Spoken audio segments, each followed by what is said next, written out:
होती है। अपने करीम रब के बारे में सोचा के नहीं, फिर तुम्हें ख्याल क्यों नहीं आता? तुमने अपने बेटे को इसलिए मौत के मुंह में धकेलने की बात की है क्योंकि रब ने तुम्हें 4-4 बेटे दिए हैं। जाओ उनसे पूछो जिनके घर में एक चिराग जलाने वाला नहीं है, कौन सी चौखट पे जाके भीख नहीं मांगते हैं, किसके दरवाजे पे जाके हाथ नहीं फैला रहे हैं। अगर कोई ये कह देता है वली तो वली, यहाँ तक मैंने देखा है, अगर ये कोई कह दे कि फला नदी पे जाके मीठा डाल आओ अल्लाह बेटा देगा, तो ये शरीयत तरीका सब भूल जाते हैं। एक बेटे के चक्कर में इतने अंधे हो जाते हैं, ये पीड़ों पे पैरों पे चढ़ावा करते हैं, नदियों पे जाकर के चढ़ावे चढ़ाते हैं ताकि अल्लाह बेटा दे दे। ओ भाई तुझे क्या पता बेटे कितने अहम होते हैं? तू क्या जाने जिंदगी में बेटों का कितना बड़ा किरदार होता है।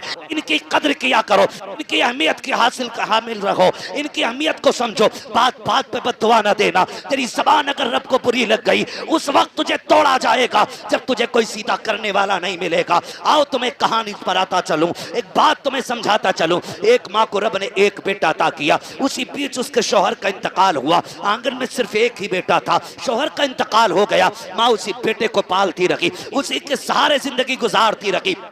ख्याल ये आता था ये मेरा इकलौता चांद है, इसी के साथ जिंदगी गुजर जाएगी, इसके सहारे जिंदगी गुजर जाएगी। आओ मैं बेटों से भी ये बात कह के चला जाऊं, कितनी बेवा माएँ ऐसी होती हैं जो बेटों के सहारे जिंदगी की जवानी काट दिया करती हैं लेकिन दूसरा निकाह नहीं करती हैं ताकि अपने बेटे को सुख की जिंदगी दे सकें। लेकिन कल जब यही बेटा जवान हो जाता है उन बूढ़े माँ बाप की कुर्बानियों को ठुकरा दिया करता है और उस माँ से कहता पता तूने मेरे लिए क्या क्या है। और जालिम तू अपनी बीवी को माँ के लिए 8 दिन नहीं छोड़ सकता है, इसने जिंदगी भर की जवानी तेरे लिए कुर्बान कर दी है और तू पूछ रहा है तूने मेरे लिए किया क्या है। मुझे तो उस दिन रोना आया था जिस दिन एक बेटा माँ से कहता है माँ मैं तुझे हज कराने लेके जा रहा हूँ और दिल्ली जाकर के हज हाउस में उसको छोड़ करके चुपके से निकल जाता है। माँ बेटे को तलाश करती रह जाती है, कई दिन हो गए रोते रोते बेटा नहीं आया। जब आए मीडिया वाले पूछा बता माँ तू क्यों रो रही है, उसने जब हाल दिल बयान किया था कान खोल करके मेरी बात सुनना प्यारे, उसने कहा था मेरा बेटा मुझे हज का झांसा लेकर के लाया और कहा मैं तुझे मदीने लेके जा रहा हूँ। कहा मैं बूढ़ी एक देहाती औरत, सीधी सच्ची औरत, मुझे क्या पता सफर कैसे किया जाता है। वो कहती है कि मैं बेटे के साथ आ गई, एक रात रुका मेरे साथ और मुझे छोड़ के चला गया है। फिर जब उसने रो के कहा था कि जानते हो मैंने इस बेटे को कैसे पाला है, कहा जब बाप इसे बचपन में छोड़ के चला गया मैं इसका माथा चूम चूम के जिंदगी गुजारती रही। मैंने दूसरा निकाह नहीं किया था, सैकड़ों पैगाम निकाह के आए थे लेकिन मैंने बेटे के लिए निकाह नहीं किया था, पूरी जिंदगी इस बेटे के लिए कुर्बान कर दी। आज ये मुझे धोखा दे करके चला गया है। मैं पूछना चाहता हूँ खुदारा इन माँ बाप के साथ इंसाफ किया करो जो तुम्हें सीने से लगा के पालते हैं। अगर यही माँ तुम्हें उठा करके घूरे पे फेंक देती, कोई तुम्हें सीने से लगाने वाला नहीं होता। अगर इसी ने बचपन में तुम्हारा गला दबा दिया होता, तुम्हारे पास चंद सांसें ना होती, अगर इसने तुम्हारी गंदगी से नफरत करके तुम्हें ठुकरा दिया होता तो तुम्हें माँ की ममता का पता नहीं चलता। अगर इसने तुमसे गुस्सा हो करके मुंह मोड़ लिया होता, कोई तुम्हें मुंह के लुक में खिलाने वाला नहीं मिलता। आज जो जवानी की दहलीज पे कदम रखा है ये इसी माँ की कुर्बानियों का नतीजा है, इसी बाप के रज्जगों का नतीजा है, इसी ने दर दर की खाक छानी है तब तुझे जवानी मिली है। और तुम्हें खुदा का वास्ता अगर माँ बाप तुमसे प्यार करते हैं, तुम्हें मशक्कत से पाला है, उनकी इज्जत किया करो, उनकी कदर किया करो। उस खातून को अल्लाह ने बेटा अता किया लेकिन जानते हो जब बच्चे के बचपन के कुछ साल गुजरे हैं, एक दिन कोई बच्चे से गलती हो गई, बच्चे ने कोई चीज का नुकसान कर दिया, माँ ने गुस्से में कह दिया था तुझे मौत क्यों नहीं आ जाती है। माँ ने आज कहा है लेकिन रब ने अपने तकदीर के कलम से लिख दिया था, जैसी उसने कहा है तुझे मौत क्यों नहीं आती है ये तो कह के भूल जाती है। बच्चे की परवरिश की जवान हो गया, अच्छी तालीम हासिल की डिग्री होल्डर हुआ, अच्छी सर्विस लग जाती है। जब सर्विस लगी है अच्छा रिश्ता हो जा रहा है, जब अच्छा रिश्ता हुआ है, शादी के चंद साल रह गए, चंद दिन रह जाते हैं शादी के, पूरी तैयारियां हो जाती हैं, घर में खुशियों का माहौल है। माँ तो अपने बेटे को बद्दुआ दे के भूल चुकी थी, उसने तो बचपन में कहा था तुझे मौत क्यों नहीं आ जाती है। चंद दिन शादी के रह गए हैं, अचानक बेटा घर से चला, पैर फिसला गिरा और वहीं पे दम निकल जाता है। अम्मा सर पटक के रो रही है, हाय ये क्या हो गया है, मेरे लाल ने जिंदगी की बहारें भी नहीं देखी थी, इसके सेहरे के ख्वाब सजाए थे हमने, अफसोस हम बेटे का सेहरा ना देख सके। रोते रोते सोई है, ख्वाब में किसी ने आके कहा था आज आंसू बहाने से कोई नतीजा नहीं है। याद नहीं है तुझको वो जुमले जो तूने बचपन में बेटे मुझसे कहा था कि तुझे मौत क्यों नहीं आ जाते, वो जुमले रब को नागवार गुजरे थे। आज इसे मौत दे करके अपनी नेमत का एहसास दिलाया है। देख मैंने तुझे बेटा दे के क्या दिया था, अब पता इसके बाद क्या लगेगा। इसलिए माँ बाप से कहना चाहता हूँ, अगर बेटे गलती भी किया करें उन्हें मौत की बद्दुआ ना दिया करो, उनके लिए मुसीबतें ना मांगा करो। अगर मार सकते हो थप्पड़ मार लो, जूतों से मारो, लाठी से मारो, लेकिन जबान से बद्दुआ ना देना। खुदा की कसम तेरी जबान से निकला हुआ एक जुमला तेरे बेटे की तकदीर बन जाएगा। कहीं तेरी जबान का जुमला तेरे बेटे की मौत का सबब न बन जाए। अगर दे सकते हो तो दुआएं दो। खुदा की कसम तेरी दुआ तेरे बेटे को रिस्क वाला भी बना सकती है, नेकी वाला भी बना सकती है। अगर तेरी दुआ लग गई तो तेरे बेटे को तेरी दुआ अल्लाह वाला भी बना सकती है। क्या बात, नारे तकबीर, नारे रिसालत, नारे हुस्सियत, मसलके आला हज़रत, अज़मते वालिदैन, नारे हैदरी। तो जो है सारे लोगों, चलूं आगे भी 10 मिनट बाकी हैं, जरा कह दें या रसूल अल्लाह। अल्लाह सारे लोगों को सलामत रखे। मैं कह रहा हूं आप बैठ के सुभान अल्लाह जोर से नहीं बोल पा रहे, देखो तो सही, खड़े भी हैं बेचारे जिनको जगह नहीं मिली है। तो कम से कम तुम बैठे हो तो कम से कम बैठने पे रब का शुक्र अदा कर लो, और अगर थक गए तो जगह छोड़ दो ताकि अच्छे लोग आके बैठ जाएं। तैयार हैं? जरा बोलें सुभान अल्लाह। पीछे वाले भी कहते हैं जरा या रसूल अल्लाह। बेटों से भी एक गुजारिश है, तुम जो रोड पे चलते हो ना, रोड पे थोड़ा मीटर भी देखा करो गाड़ी का। हाँ, बैठ जा मोटरसाइकिल पे फिर देख थोड़ी रहा। और ईद के दिन तो कुछ भी नहीं देखता, शर्ट खोलेगा सारे बटन के, वो बटन के शर्ट के सारे बटन खोलेगा और यूं एक्सीलेटर लेगा। टंकी फुल है, अब्बा ने 200 दिए थे, 300 अम्मी ने दिए थे, 500 रुपए में टंकी भर गई। फिर दाएं बाएं नहीं देख रहा। तुम जानते हो तुम्हारी एक छोटी सी गलती तुम्हारे माँ बाप को जिंदगी भर रुला सकती है। कह रहे आप मेरे आगे पीछे कोई रोने वाला ना। क्यों? माँ बाप भूल गया तू? रोने वाले कब होंगे? का जब बीवी बच्चे होंगे। अच्छा वही तेरी हमदर्द है? अरे बताओ यार, मैं बीवियों के खिलाफ भड़का नहीं रहा हूं आपको, लेकिन समझा रहा हूं, मैं समझा रहा हूं आपको। आप कह रहे हो नहीं नहीं कोई रोने वाला नहीं है। सुन मेरे भाई, सारी खेती से ताल्लुक रखते हैं ना, अक्सर लोग किसान ही होंगे, क्योंकि हम सब जमीन से ताल्लुक रखने वाले लोग हैं। गेहूं की फसल कितने दिन में आ जाती है?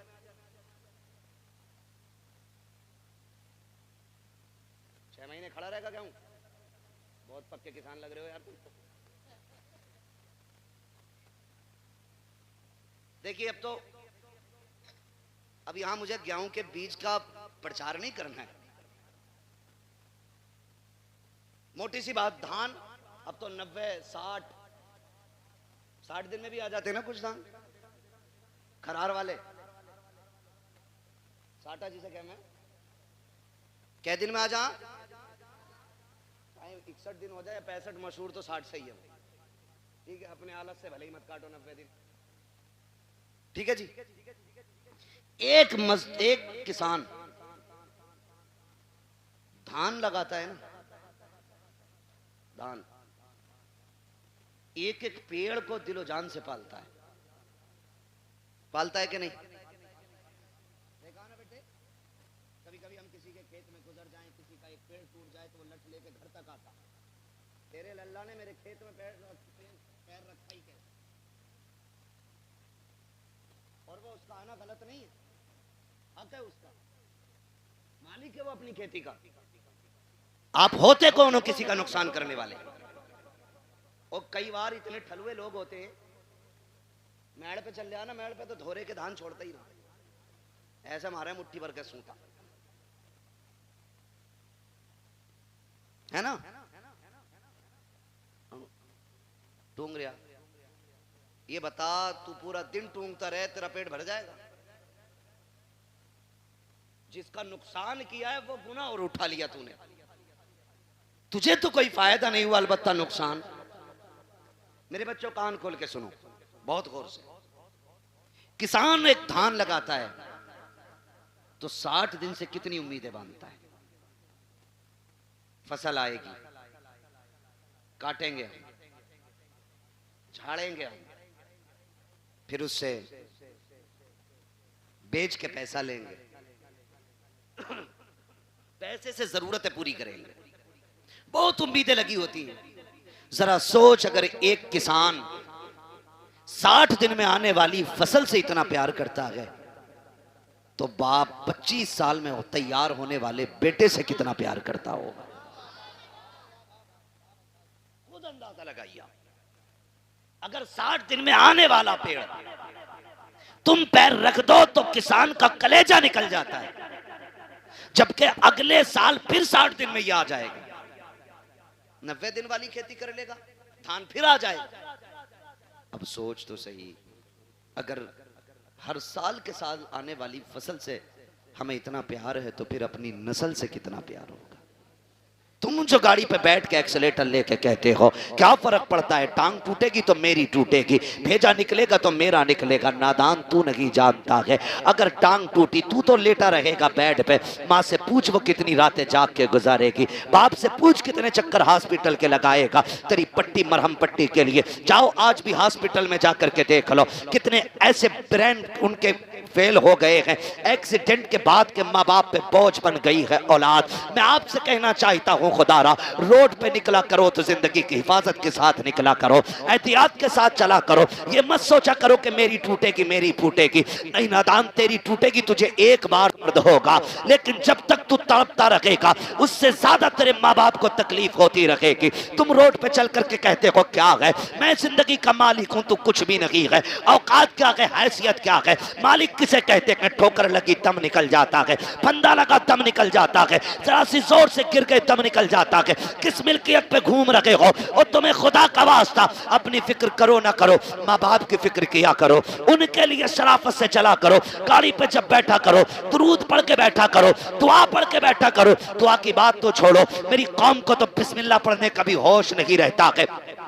कान में डीजे वाली लीड लगाई है, आंखें बंद करके गाड़ी खींच रहा है, न हॉर्न का पता चल रहा है, न दाएं बाएं इंडिकेटर का पता है, फिर एक्सीडेंट हो जाता है। कहते हैं गाड़ी वाले की खता थी, और तुझे खैरत क्यों नहीं आती है? कानों में लीडे लगा के चलने वालों, तुम्हें महबूब अलैहिस्सलाम ने कितना प्यारा तोहफा दिया था। जब गाड़ी पे बैठा करो तो सफर की दुआ पढ़ के बैठ जाया करो। आका मिलेगा क्या? का दुआ पढ़ के बैठ, दुनिया घूम के आ जा, खुदा की रहमतें तुझे जर्रा बराबर भी तकलीफ नहीं होने दे सकती। सुभान अल्लाह सुभान अल्लाह।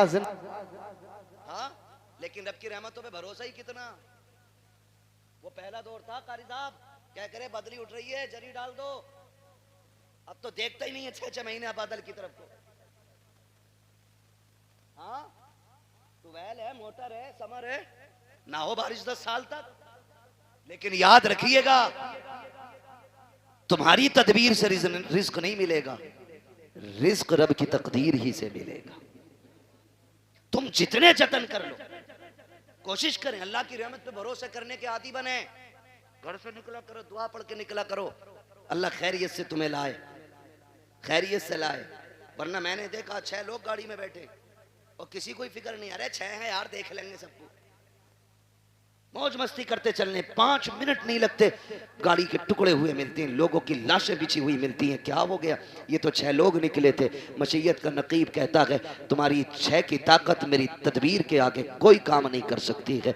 अगर मैं चाहूँ एक लम्हे में मौत के बिस्तर पर लटा सकता हूँ। तुम्हें अपनी ताकत पे भरोसा नहीं करना है, अपनी तदबीर पे भरोसा नहीं करना है, रब की रहमत पे भरोसा करके निकला करो, अपने रब से दुआएं मांग के निकला करो। माँ बाप को धमकी न दिया करो। बात बात में नौजवान कह देता अभी जाके मर जाऊंगा डैर में, अभी लाइट का तार पकड़ लूंगा, अभी छत पे से कूद जाऊंगा। गैरत कर किससे बात कर रहा है? तुझे पता है कि जब तू ये जुमले बोलता है माँ बाप पे क्या गुजरा करती है? तुझे पता है जब तू धमकियां देता है तब माँ पे क्या गुजरा करती है? खुदा की कसम उन्हें दुख न दिया करो, तकलीफ न दिया करो। रब ने सांसें दी है, इनकी कदर कर लो। आखिरी सांस पे भीख मांगोगे, एक सांस नहीं दी जाएगी। जब सांसें अटकना शुरू हो जाएंगी सारी दौलत दे देना, एक दिन की मोहलत नहीं मिलेगी। आज अल्लाह ने जिंदगी दी है, इसकी कदर कर लो।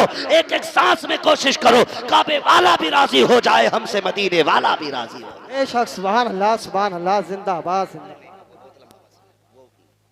बाबा रहने, मेरी बात सुन ले, मैं माने जरा कारी साहब, बस मैं उसको रहने फरमाइश ना करो। देखो समझो करना से मैं आज के बाद तारीख नहीं दूंगा, मैं लिख दे रहा हूँ, ठीक है? मैं माइक पे कह रहा हूँ, आज के बाद नहीं दूंगा। तवज्जो है सारे लोग, तवज्जो है। मेरी बहन, मेरी माँ, मेरी बेटी, इतनी सी गुजारिश है, बच्चों को बैठाया करो, हुजूर पे दुरूद पढ़वाया करो। हम अपनी नस्लों को कारी साहब अगर नहीं बताएंगे कि बचपन से लेके मरने तक सबसे कामयाब वजीफा जो है हुजूर पे दुरूद पढ़ना है, तो फिर 1000 तस्वीर लटका लो, क्या बनने वाला है? दुरूद ही नहीं आता हमारे बच्चों को, आदि बनाओ। गलती तो माँ बाप करते हैं ना, माँ बाप करते हैं। स्कूल जाते हैं बच्चे, नाश्ते में देर है, टिफिन बंधा नहीं है, बच्चा लंच लेके जाएगा, माँ कहती है बेटे ठहर जा, वो कहता जल्दी कर मुझे स्कूल जाना, तो माँ कहती तब तक गेम खेल, मैं तब तक नाश्ता बना देती हूँ। मेरी बहन उसी वक्त बच्चे के हाथ में 10 दानों वाली तस्वीर है कि सुन तू अपने हिस्से के पहले हुजूर पे 10 बार दुरूद पढ़ ले, मैं इतनी देर में नाश्ता बना दे रही हूं। आप जरा सोचें, रोज हमारा बच्चा 3 बार ही सही अगर हुजूर पे दुरूद पढ़ेगा, तो किसी दिन तो हुजूर कहेंगे ना कि ये दुरूद पढ़ने वाला कौन है, किसका बेटा है। जिस दिन तेरा नाम हुजूर की बारगाह में ले दिया गया, समझ लेना दुनिया में आना भी कामयाब हो गया, दुनिया से जाना भी कामयाब हो जाए। बेशक सुभान अल्लाह सुभान।